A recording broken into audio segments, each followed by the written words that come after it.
안녕하세요. 저는 고양 화정초등학교 교사 한유미입니다. 저는 세계시민교육 경기 선도교사로 인권교육을 통한 세계시민의식 함양에 대해 사례를 발표하고자 합니다. 저희 반은 2019년에 세계인권선언 71주년을 맞이해서 인권 전시회 개최를 목표로 학급에서 약 30차시에 걸쳐 인권 프로젝트를 진행하였습니다. 순서는 세계시민교육의 이해, 지속가능 발전 목표, 모두를 위한 적정기술, 인권과 환경, 인권과 세계화, 인권과 아동노동, 인권과 평화, 그리고 인권전시회 개최까지를 목표로 하였습니다. 첫 번째 세계시민교육의 이해에서는 세계가 100명의 마을이라면 이라는 영상을 통해 우리 세계가 어떻게 구성되어 있는지 또 어떤 사람들로 이루어져 있는지를 생각해 보았습니다. 또 세계 시민이란 어떤 사람을 뜻하는 것인지를 생각해 보면서 우리 모두가 지구촌 문제를 해결할 수 있는 주체로 세계를 공정하고 정의로운 방향으로 바꿀 수 있는 사람이라는 것을 깨닫게 하였습니다. 또 앞세이유에서 나온 위급 게임을 차용하여서 어떤 사람이 세계 시민인지를 생각해 보는 시간을 가졌습니다. 두 번째 시간인 지속가능 발전 목표에 대해서 배울 때는 먼저 국제기구와 비정부기구의 차이를 한번 살펴보고 국제기구와 비정부기구, 국가와 모든 개인들이 모여서 함께 달성해야 되는 지속가능 발전 목표에 대해서도 생각해 보았습니다. 이후에 가치수직선 활동을 통해서 17개의 지속가능 발전 목표가 어떤 순서로 중요한지를 나열해보는 활동을 해보았었는데요. 어떤 학생들은 중요하지 않다부터 매우 중요하다까지 골고루 배치를 학생들도 있었고 또 모든 목표들이 다 중요하다라고 생각을 해서 대부분의 목표를 매우 중요하다에다가 놓는 학생들도 있었습니다. 이때 선택한 목표를 가지고 모두를 위한 적정 기술에 대해서 한번 학습을 해보았는데요. 발명 교육을 함께 통합하여 운영을 하였습니다. 먼저 적정 기술이란 어려운 환경 속에서 살아가는 사람들을 위해 발명되는 기술로 지역적 특성을 고려해 인간의 삶의 질을 궁극적으로 향상시키고 지속적인 생산과 소비가 가능하도록 하는 기술이라는 것을 가르치면서 다양한 적정 기술의 사례를 알아보았습니다. 학생들은 저 상품과 저러한 기술들이 실제로 사람들에게 어떤 도움을 줄 수 있을지에 대해서 고민하는 시간도 가져보게 되었습니다. 그래서 앞서 이야기했었던 지속가능 발전 목표 중에 가장 중요하다고 생각하는 또는 우선순위에 있는 가치들을 가지고 4인 1조의 모둠을 구성하여서 다양한 적정기술 발명품을 디자인하고 계획한 발명품들을 친구들 앞에서 소개하는 시간을 가져보았습니다. 여기 보면 깨끗한 물과 미생이잖아요. 그러니까 깨끗한 하면 프레쉬잖아요. 프레쉬니까 저희가 그 큐 드럼에 거기 중에서 큐를 따서 프레쉬 큐로 이름을 지었습니다. 큐 드럼은 이렇게 더러운 물만 가져갈 수 있지 좀 뭐라 하지? 운전을 못해요. 정화를 못하고 좀 오르막길에서 내려가거나 올라갈 때 너무 불편하잖아요. 근데 내려갈 때 진짜 너무 위험해요. 너무 빨리 바뀌니까요. 빨리 엄청. 그래서 저희가 여기다가 딱 이걸 달았습니다. 이게 뭔가요? 이거는 스파이크라는 겁니다. 되게 큰 재질이죠? 이거는 고무 재질이라서 마찰이 일어납니다. 오, 마찰. 네요. 그래서 눌러주세요. 해드려야 됩니까? 이는 필터인데요? 이제 물이 이렇게 주렁주렁 움직이면서 여기 필터를 계속 거쳐요. 그럼 이 더러운 것들은 여기에 끼겠죠? 더러운 것들이 이렇게 벌러져서 이 많은 공간 쪽으로 들어가게 됩니다. 그래서 얘네들이 이렇게 돌면서 필터가 돼서 더러운 물도 깨끗한 물로 바뀌는 겁니다. 이건 공기예요. 다음은 인권과 환경입니다. 인권과 환경에서는 두 가지 테마를 가지고 있었는데요. 첫 번째는 기후변화, 두 번째는 패스트 패션입니다. 기후변화로 인해서 고통받는 사람들에 대해서 한번 알아본 다음에 우리가 실제로 실천할 수 있는 기후변화 예방을 위한 노력으로 다양한 프로젝트 혹은 캠페인에 참여해 보았습니다.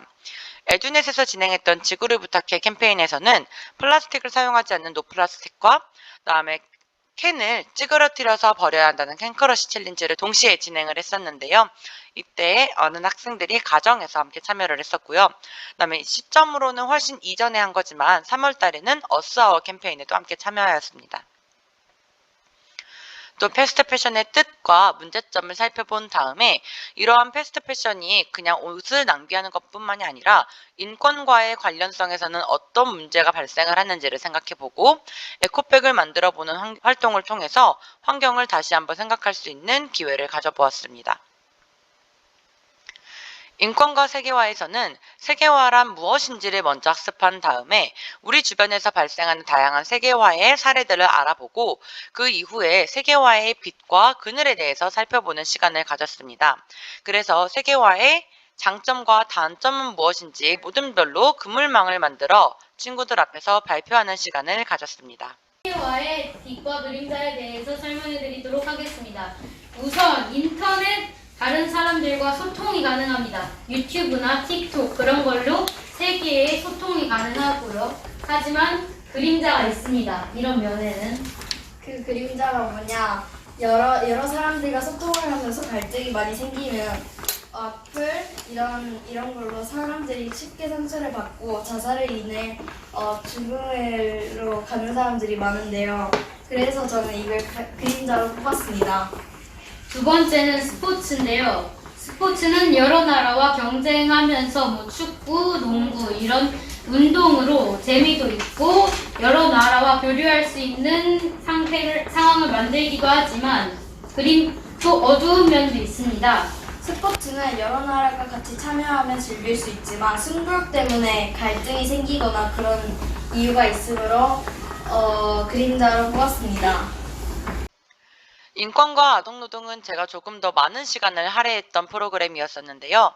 전 세계 아동노동의 현실이 얼마나 심각한지를 먼저 알아본 다음에 쟤네는 불행하고 나는 행복하다 또는 내가 저기에 태어나지 않아서 다행이다 라는 생각을 하지 않도록 하는 것을 중점으로 두기도 하였습니다. 그래서 이거는 월드비전에서 나온 자료를 거의 그대로 사용을 하였었는데요. 카카오 농장에서의 하루라는 프로그램을 통해서 학생들이 직접 점토로 카카오콩을 만드는 활동을 했었는데 이때 제가 굉장히 악덕 업주로 변신을 해서 중간중간에 미션을 주면서 이제 한 팔을 사용할 수 없게 된다던가 아니면 떨어져 다쳐서 일을 할 수 없게 되는 그런 상황을 만들기도 하고 잘 만들었는데도 제 값을 쳐주지 않고 아주 가격을 후려치기를 해서 저희 반 아이들을 굉장히 힘들게 했었습니다.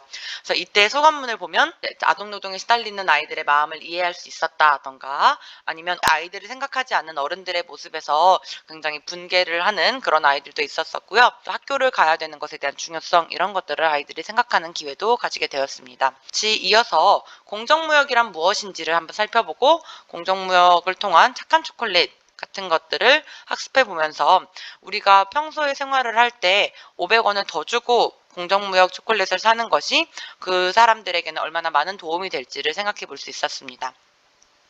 또 굿네이버스에서 나온 꿈찌라는 아동노동 반대하는 그런 팔찌 만들기 키트가 있어서 이걸 준비해서 저희 반 학생들과 함께 만들고 마지막 활동으로 아동노동 반대 구호를 만들어서 친구들과 외쳐보는 그런 시간을 가져보았습니다. 다음은 인권과 평화입니다. 인권과 평화를 가르치기에 앞서서 전쟁과 평화에 대해서 먼저 생각을 해보았습니다. 지금 우리나라에서는 상당히 평화롭게 느껴지는 또는 가끔 북한과의 문제만으로만 언급이 되고 있는 이런 상황들이 실제로 전 세계에서 얼마나 많은 사람들을 고통에 몰아넣고 있는지를 한번 생각해 본 다음에 평화의 반대말은 무엇인지 또 평화를 생각하면 어떤 것들이 떠오르는지를 브레인스토밍을 한 뒤에 국방이 튼튼할수록 평화로운가? 라는 미니 토론을 진행했었는데요. 이 부분은 이제 세계시민 교과서에도 나와 있는 내용이어서 국방을 튼튼하게 하는 것이 평화로운지 혹은 아예 군대가 없는 것이 평화로운지를 학생들이 미니 토론을 하면서 서로의 의견을 교환해보는 시간을 가졌습니다. 또 그 다음 시간에는 크리스마스 휴전이라는 동화책을 제가 아이들하고 함께 읽어보면서 전쟁이 누구를 위한 것인지 전쟁으로 인해서 정말 피해를 보는 사람들은 누구인지 이런 것들을 아이들이 생각해보는 그런 시간도 가져볼 수가 있었습니다. 그래서 평화의 의미를 확장할 때에는 나에게 있어서의 평화, 우리 가족에 있어서의 평화, 우리 반에 있어서의 평화, 또 우리나라에서의 평화는 어떤 의미인지 생각해 본 다음에 그렇다면 지구촌 전체에서의 평화는 어떤 의미를 가지고 있을까를 아이들이 생각해 보면서 사고의 범위를 확장시켜 볼 수 있었습니다. 이렇게 배운 내용을 바탕으로 저희가 인권 전시회를 준비하게 되었는데요. 일단 세계인권선언은 5학년 1학기 사회 시간에 나오면서 모든 세계인권선언 1인당 하나씩 포스터를 만들어서 저희 교실 뒤편에다가 게시해 놓기도 하였었고요. 그다음에 인권 전시회를 본격적으로 들어갈 때에는 저희 반 학생들이 인권과 관련된 세계 시민 교육에 대해 배우면서 느꼈던 점들을 이렇게 자기 손바닥을 가지고 만들어 보았었고요.